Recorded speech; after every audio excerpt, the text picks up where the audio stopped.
Hi guys, magandang gabi at magandang ano ba, madaling araw na. Ayan, magandang araw na rin kasi madaling araw na, launa na. So, di pa rin ako nakakatulog guys kasi nga overtime ako sa aking ginagawang trabaho. Yes, nag-overtime ako sa pag-i-edit at paggawa ng mga content ko na i-upload ko na naman para bukas. Kasi pagdating ng umaga, paggising ko ng umaga, marami akong ginagawa dito sa bahay namin. Kaya habang gabi, pag wala na akong ginagawa, ayun, doon ako gumagawa ng mga video at picture. Tapos ini-edit ko na lang yan. So, ganun yun guys ang ginagawa. Kaya overtime ako. Kaya tignan nyo yung mata ko. Alaki na ng eyebag ko. So, ganyan siguro kapag content creator ka na, gusto mo, may na-upload ka palagi. Kasi gusto mo kumita, madagdagan, ng madagdagan, ng madagdagan ang kinikitang buwan-buwan. So, ganun yun, di ba? Oh. So, ito, yung natitira guys, ito yung mga, natitirang pinambili ko sa mga materyales sa papagawa ko na bahay namin. Or itong bahay namin kasi papaayos ko siya. No? Renovation. Diba? Renovate. Sabi ko renovate kasi. Pero buong tatanggalin lahat to guys. So, parang renovate na rin siguro.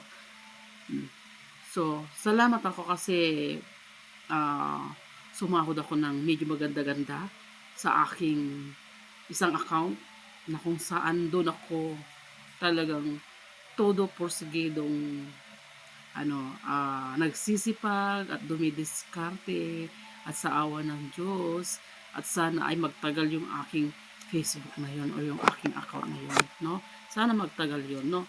Sana hindi siya mawala, no? Dahil marami pa akong gustong gawin. So, yun lang.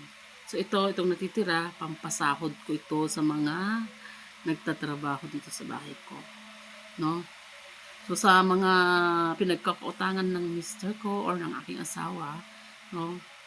Mga utang ng mister ko, ano yan, ipagdasal ninyo na sumahod ako ng mas malaki pa para sakaling matulungan ko si mister ko na magbayad. O, di ba? So, ganun lang yon.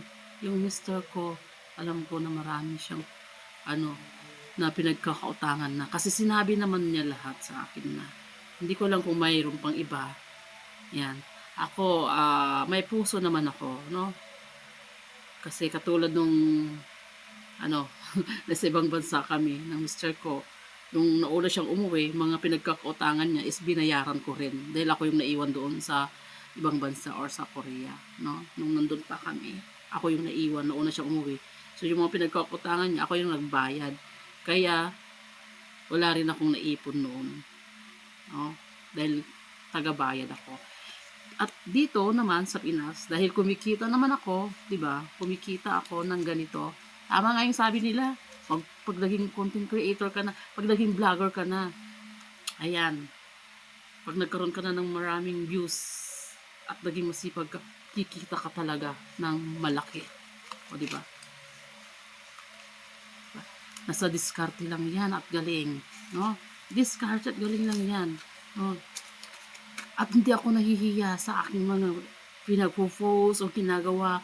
Proud ako kasi nakakahawak ako ng ganitong pera sa pamamagitan ng aking pagsisikap, no? No? Ganun lang 'yon.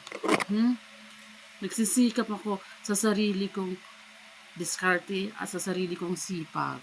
At hindi ako humihingi sa iba ng opinion or ng kung ano man na suggest, no? Sarili kong suggestion lahat 'yan.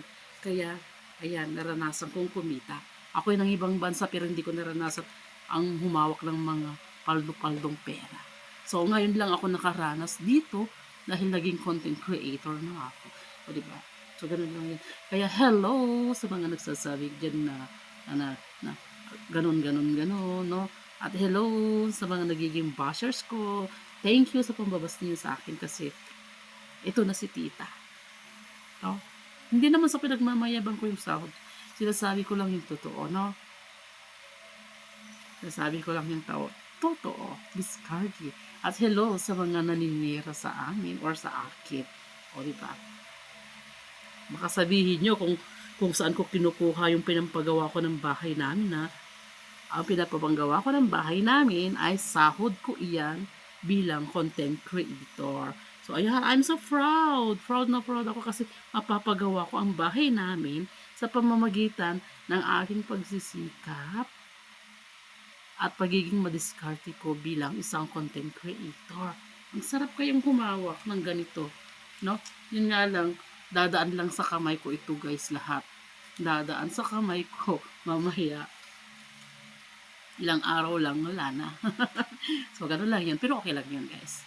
Importante, matapos ang isa sa pangarap ko. No? Kaya ko pinasok ang pagiging content creator ay dahil sa mga pangarap ko sa buhay. At syempre, gusto ko mabigyan ang pamilya ko, mga anak ko, ng magandang buhay. No? Magandang buhay. So, yun lang po, guys. Walang nakakahiya. Walang nakakahiya sa ginagawa ng kanilang mama. No? Dapat nga, masaya sila. Kasi, nabibigyan ko sila ng pera. O, diba? So, ganun lang yun.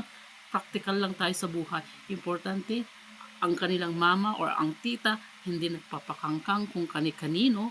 Diba? Dahil, iisa lang ang kumakangkang sa akin. Ayun ay ang mister ko.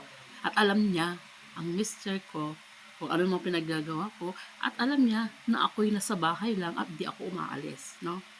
Magawa man ako ng mga content, andito lang ako sa bahay namin.